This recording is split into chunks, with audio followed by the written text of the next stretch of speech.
रात्रि क्लास चल रहा था। 18 जून 1968। तीसरे पेज के मध्यांत में बात चल रही थी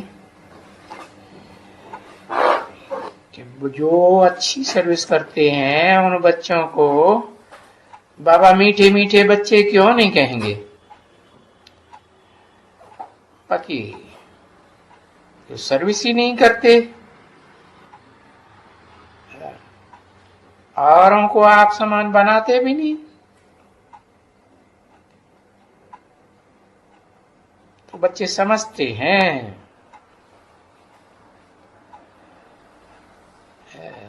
जो सर्विस नहीं करते हैं वो समझते हैं कि हम ऊंच पद नहीं पाएंगे। इतना ऊंच पद जितना बाबा मीठे मीठे बच्चों को कहते हैं।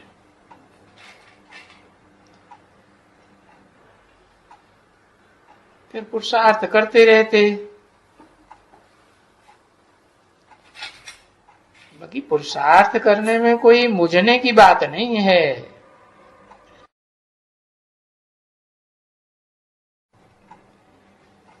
माया।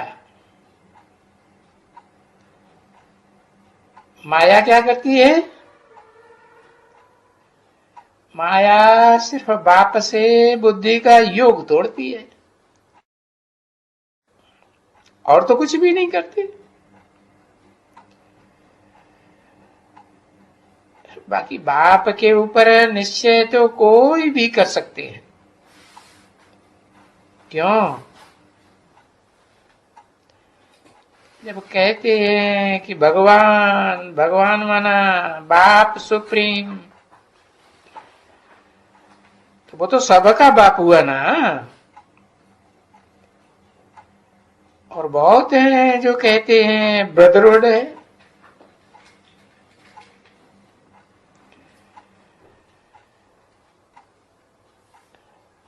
आत्मा सो परमात्मा। भाई भाई भाई भाई सुनते तो हो ना, ये सब बातें तुम बच्ची सुनती हो। ऐसे भी नहीं कहते बहन भाई, कभी नहीं कहते ना। सब हिंदू मुस्लिम भाई भाई, हिंदू क्रिश्चियन भाई भाई, हिंदू अफ्रीकन भाई भाई। तो भाई भाई का अर्थ ही ये निकलता है, क्योंकि भाई भाई के रूप में तो सभी आत्माएं हैं ना। अब वो अमेरिकन हो, क्रिश्चियन हो, हिंदू हो, मुस्लिम हो, सिख हो, कोई भी हो, और सब आत्माएं एक बाप के बच्चे।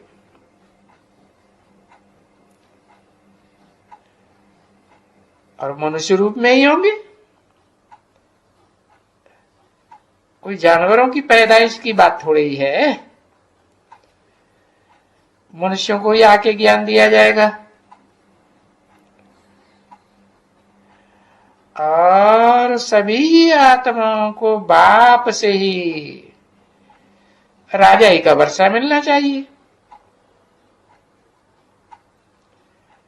अरे अपने अपने घर के तो राजा सभी होते हैं, ठीक है ना। परंतु उन विचारों को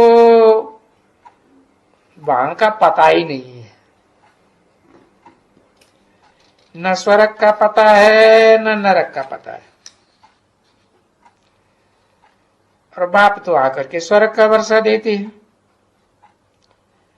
किसको देते हैं?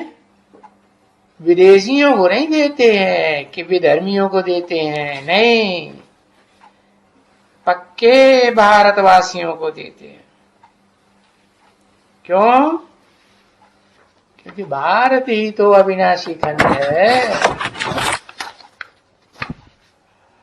और खंडों को तो विनाशी खंड कहेंगे। आज से 2500 साल पहले उनकी हिस्ट्री न थी और न अब रहेगी। इसलिए भारतवासियों को ही देना, विदेशियों को तो देना ही नहीं है स्वर्ग की बादशाही का वर्षा। क्योंकि विदेश जो है, चाहे अमेरिका हो, इंग्लैंड हो, यूरोप हो, है, एशिया हो, ऑस्ट्रेलिया हो, जो भी महाद्वीप विदेशी हैं वो अविनाशी खंड तो है ही नहीं, क्योंकि वो तो पीछे आते हैं ना, पीछे आते हैं और पहले ही चले जाते हैं। कहां चले जाते हैं? अरे समंदर के गर्त में चले जाते हैं। 18 जून 1968 की रात्रि क्लास का चौथा पेज। इसलिए ये जो चक्कर है ना सृष्टि का, इसमें बिल्कुल क्लियर दिखलाया है नीचे से कि भाई ध्यान इस्लामी कब आते हैं, कब आते हैं दिखाया है। सृष्टि का चक्र 5000 वर्ष का है, उसमें 2500 वर्ष के बाद इस्लामी आते हैं।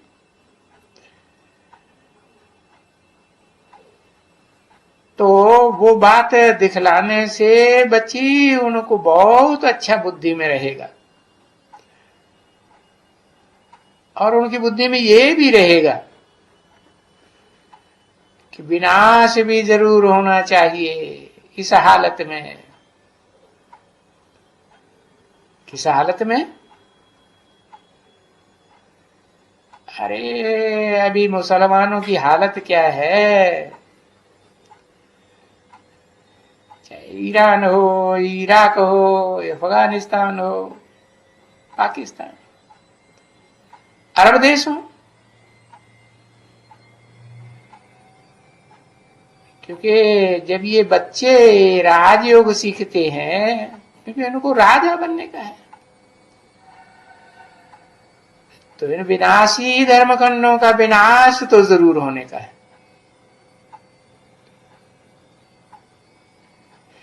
तो ऐसे ऐसे निश्चय बुद्धि में रह करके उनको ज्ञान में लाना है,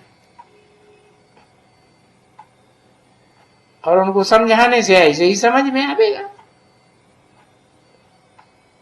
देखो देश देशांतर में कितनी एटॉमिक एनर्जी बनी पड़ी है, तो अभी विनाश तो होना ही है ना। ये एटम बम कोई अपने अपने घर की सजावट के लिए थोड़े ही बनाए हैं।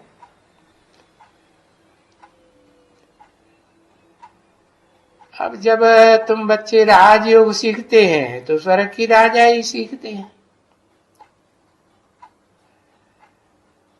अभी पास हो जाएगा इस पढ़ाई में तो फिर जरूर हमको राजाई चाहिए, और राजाई चाहिए है तो फिर विनाश भी जरूर होगा, और कलयुग से सतयुग भी जरूर होगा। क्योंकि ये कलयुग तो कलह क्लेश की दुनिया का झूठ खंड है ना। जहां झूठ होता है वहीं झगड़ा होता है, झूठे बने, अपवित्र बने। तो देखो ये कलयुग के बाद ही हुआ था पुरुषोत्तम संगम युग, जिस युग में तुम कनिष्ठ से पुरुषोत्तम बनते हो, नीचते नीचते ऊंचते ऊंच बन जाते हो, है? गाते भी है मानुष्य देवता की करतन लागी भार, दिखाते हैं ना शास्त्रों में। 1 सेकंड में जनक को जीवन मुक्ति मिली। तो ये मनुष्य से देवता कब बनाते हैं, है? जब सारी दुनिया का विनाश होता है तब बनाते हैं। तो बोलेंगे ना, ये पुरुषोत्तम वर्ष कब, पुरुषोत्तम युग कब, जरूर कहेंगे संगम पर। कौन सा संगम? कलयुग का अंत और सतयुग का आदि। तो मानुष से देवता बनने का युग हुआ ना।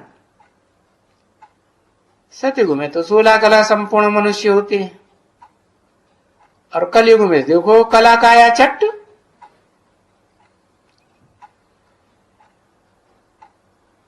तो अब उसने तो सिर्फ कह दिया है कि भाई मानुष से देवता की करतन लागी बार। सिखों में ऐसे कहते हैं ना, बार नहीं लगी मना थोड़ा समय लगा। तो वो थोड़ा समय के लिए भी तो अलग अलग युग चाहिए ना।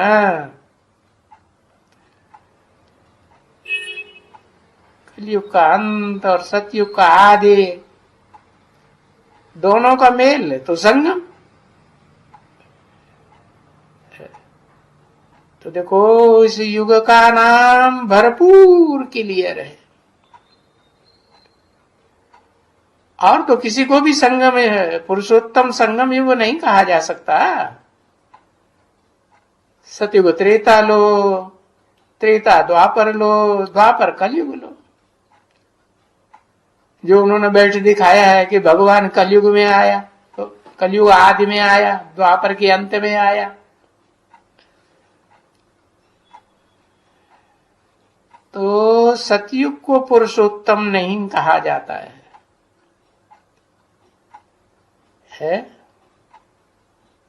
फिर किसको कहा जाता है? क्योंकि सतयुग में तो 16 कला संपूर्ण बनते हैं ना। है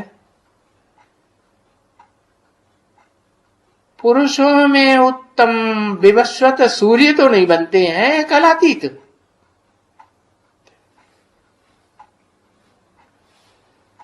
तो कल्याणकारी युग कहा ही जाता है पुरानी दुनिया और नई दुनिया के बीच को।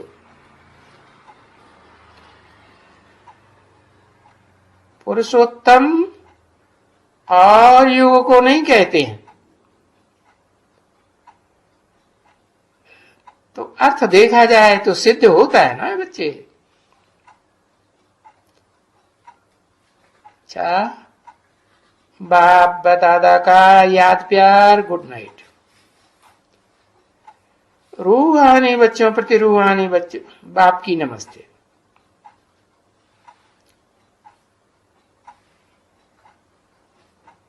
कोई ने कहा नमस्ते। अच्छी है, अच्छी नमस्ते या गुड नाइट अच्छी? किसी ने कहा दोनों अच्छा है। दोनों क्या अच्छा है? किसी ने कहा दोनों अच्छा लगता है। अरे फिर भी तो दो से एक चीज जरूर मानी जाती है ना। तो देखो ये योग है और ज्ञान है, दोनों में कौन सा अच्छा है? किसी ने कहा दोनों अच्छा। जरूर कहेंगे दोनों अच्छा, फिर भी दो में से तो जरूर एक होगा ना। एक को ही जरूर कहना पड़ेगा।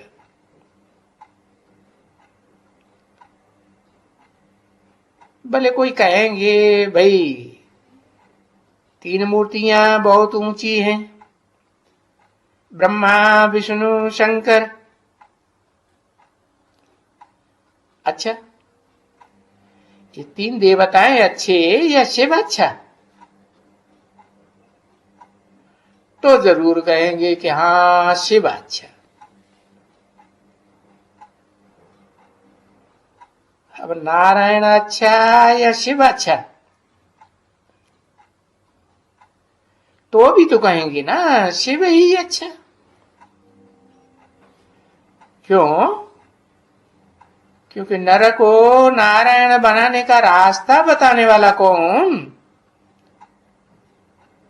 वो रास्ता न बतावे तो नर नारायण बनेगा क्या? बनेगा नहीं बनेगा। तो जरूर कहेंगे एक अच्छा। तो बताओ ज्ञान अच्छा या योग अच्छा?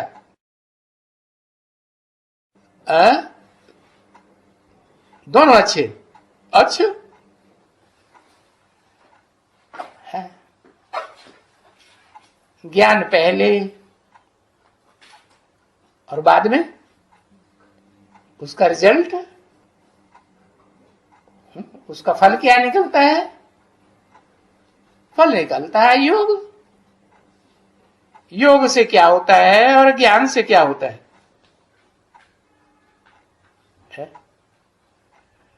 ज्ञान के बिना योग नहीं।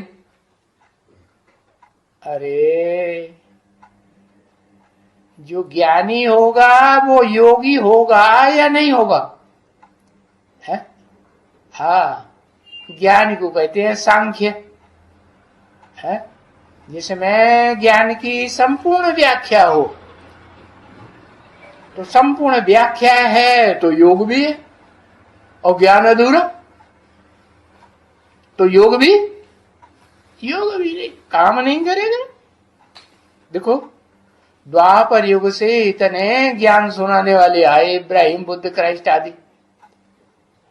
पूरा ज्ञान सुनाया या अधूरा सुनाया? अधूरा सुनाया। तो संपूर्ण ज्ञानी अर्थात संपूर्ण योगी।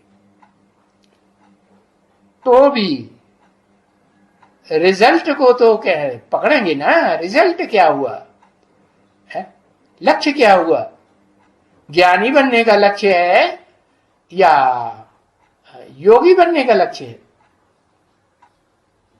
लक्ष्य क्या है?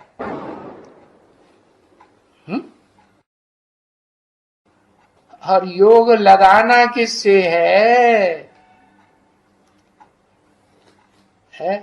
अकूट ज्ञान के भंडारी से योग लगावेंगे तो योगीश्वर बनेंगे। तो देखो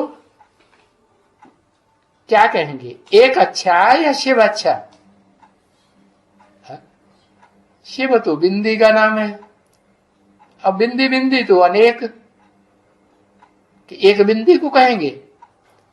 है नहीं, 2 बिंदी को कहेंगे। अच्छा, बिंदी बिंदी में पता कैसे चलेगा जब तक व्यक्तित्व न बने, है साकार और निराकार का मेल न बने, है?